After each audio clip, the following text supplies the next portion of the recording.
Hello, my wonderful mathematicians. It's me, Miss Bolick, and today I want to talk about something called a logarithm. So last week over Zoom, I tried to explain what logarithms were, and I'm not sure if I fully got my point across.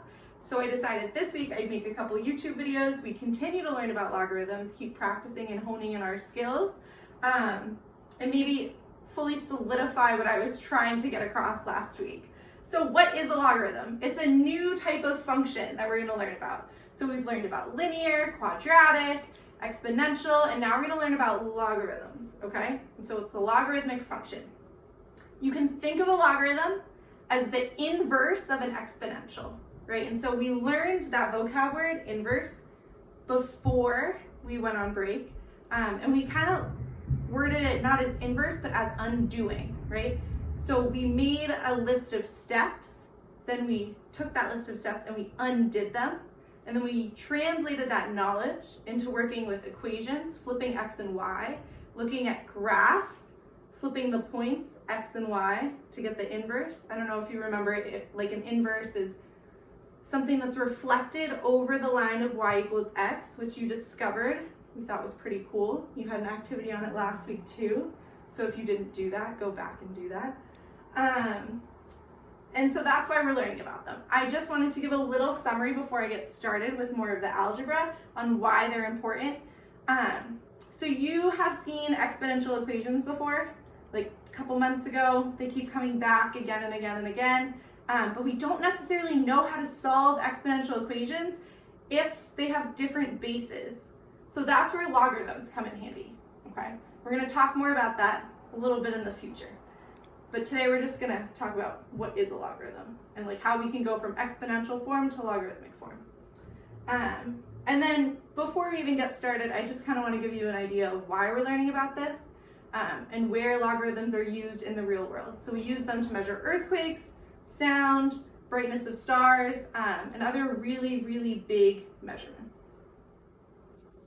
The first thing we're going to do is we are going to figure out how to go from exponential form to logarithmic form and kind of see how the two forms and two functions are related.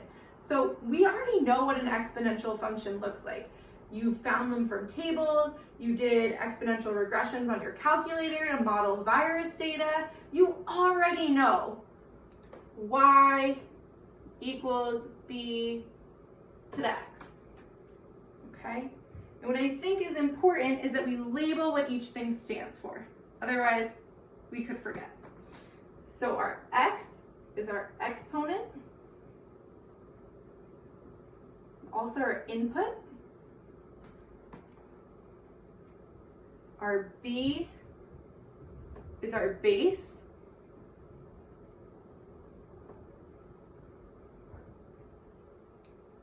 And y is our output. And all of these vocab words should be very, very, very familiar to you at this point. Okay, so you know exponential form. So I'm just going to write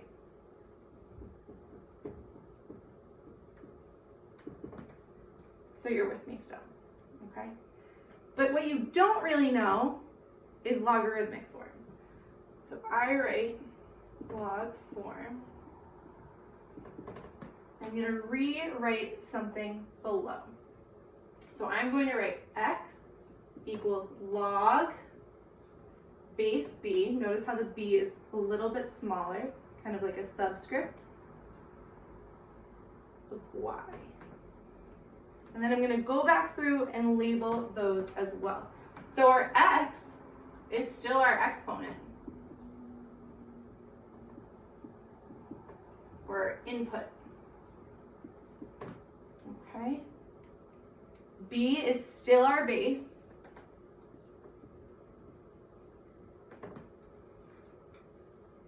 And y is still our output. These two equations are saying the same thing, they just look a little different. Okay? So if we wanted to do an example of that to see kind of how this would work,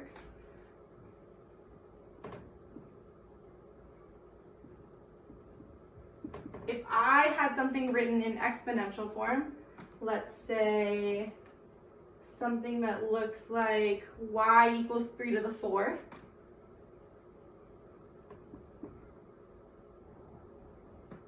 Right? I know that 4 is my exponent. I know that 3 is my base. And I know that y is my output. So if I were to rewrite that in logarithmic form, right, this turns into 4 equals log base 3 of y. So I'm going to go back and just relabel everything so we can see. So 3 is my base, 4 is my exponent, and y is my output. So those two equations are saying the same thing. They're just written differently.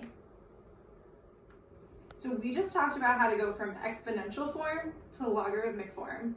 But now we're going to talk about how to go from logarithmic form to exponential form. And it's not bad. It's not difficult. We just got to kind of shift our thinking a little bit. Okay? So before I put this up here, right, I labeled output, base, and input, or exponent, right? And I did the same thing for our logarithmic form. But so instead of going from our exponential to our logarithmic, we're going to go from our logarithmic to our exponential. Okay? So stay with me. So log 2, and I'll use the same example just to make sure that we kind of fully understand it. So if I start with now 4 equals log base 3 of y, right? And I'm going to go back through and I'm just going to label everything once more. So 3 is my base, 4 is my exponent, or my input, and y is my output.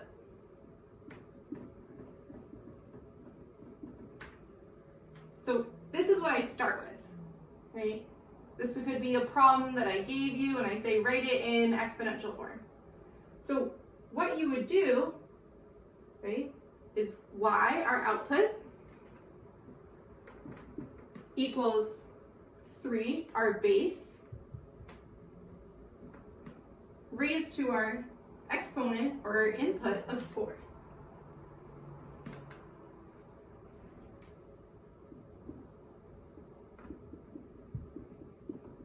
So I'll just relabel everything so we can see.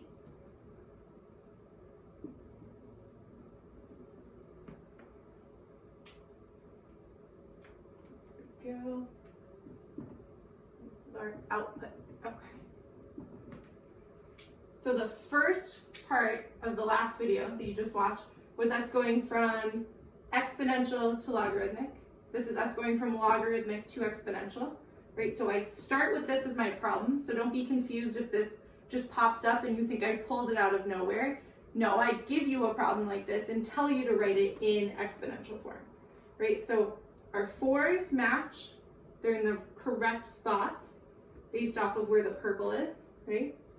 Our 3s match, right? They're in the correct spots based off of where the blue is to signify the base. And our y's match based off of the black to signify our output.